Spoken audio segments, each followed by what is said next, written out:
যে আমাদের উপর সন্ত্রাসী হামলা হলো, আমি পুরো বাংলাদেশের কাছে বিচার দিলাম। আমি তারেক রহমানকে অনুরোধ করব মির্জা আব্বাসকে বিএনপি থেকে বহিষ্কার করার জন্য। বেগম জিয়ার সাথে আমি পার্সোনালি আগে দেখা করেছিলাম, তোমরা বাংলাদেশটা ঠিক রাখিও। উনি আমাদেরকে এই কথাটা বলেছিলেন। আজকে যদি খালেদা জিয়া জীবিত থাকতো তাহলে উনিও লজ্জা পেতেন। আজকে একটা কলেজে গিয়েছিলাম, সেখানেও টিচারদের সাথে কথা হয়েছে। আমরা বলেছিলাম এই ভোট পবিত্র আমানত, আপনাদের রক্ষা করতে হবে।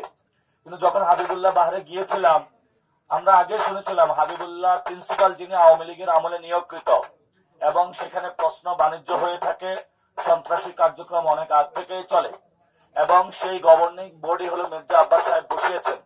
তো আমি আজকে পুরো বাংলাদেশের কাছে এই যে আমাদের উপর সন্ত্রাসী হামলা হলো, ছাত্র দলের যারা হামলা করলো, সন্ত্রাসী হামলা আমাদের উপরে, মির্জা আব্বাসের যে বাহিনী, আমি পুরো বাংলাদেশের কাছে বিচার দিলাম।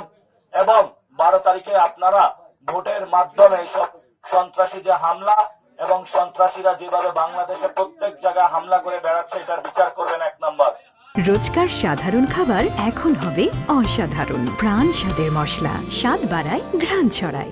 2 নম্বর, জনাব তারেক রহমানের সিদ্ধান্ত নিতে হবে উনার দলে কি উনি সন্ত্রাসীদের পুষবেন, লালবেন, নাকি তাদেরকে বহিষ্কার করবেন।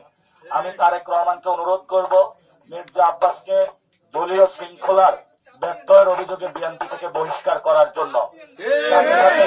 আরেকটি বিষয় আমি বলবো, আজকে বেগম জিয়ার সাথে আমি পার্সোনালি আগে দেখা করেছিলাম। উনি আমাদেরকে দোয়া দিয়েছিলেন।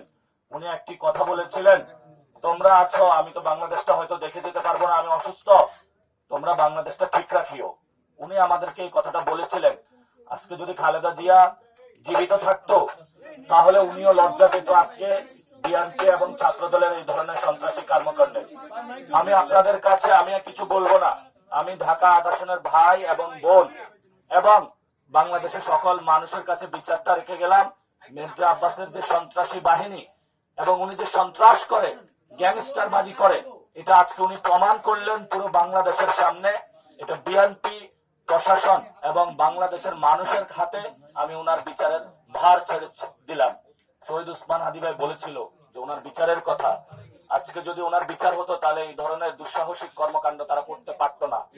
আমরা মনে করি বিচারহীনতার সংস্কৃতির মধ্যে রয়েছি। ইলেকশন কমিশন আজকে দেখছে এবং তারা উল্লাস করছে একটি দলের পক্ষে। তারা আমাদেরকে একটি খালি মাটি ছাড়ে দিয়েছে যেখানে আমাদের কোনো নিরাপত্তা নাই।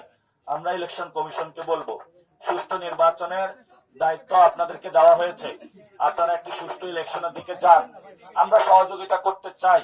এর মধ্যে আমরা খোঁজ পেয়েছি 50 জন প্রার্থী ঋণ খেলাপি এবং দ্বৈত নাগরিককে অনুমোদন দিয়ে বাংলাদেশের মানুষ ভোট দেওয়ার আগেই ইলেকশন কমিশন তাদেরকে সংসদে পাঠানোর ব্যবস্থা করেছে।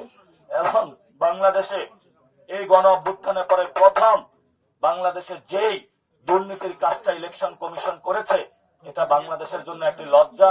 তারা মানুষ ভোট দেওয়ার আগে হলো গোল দিয়েছে।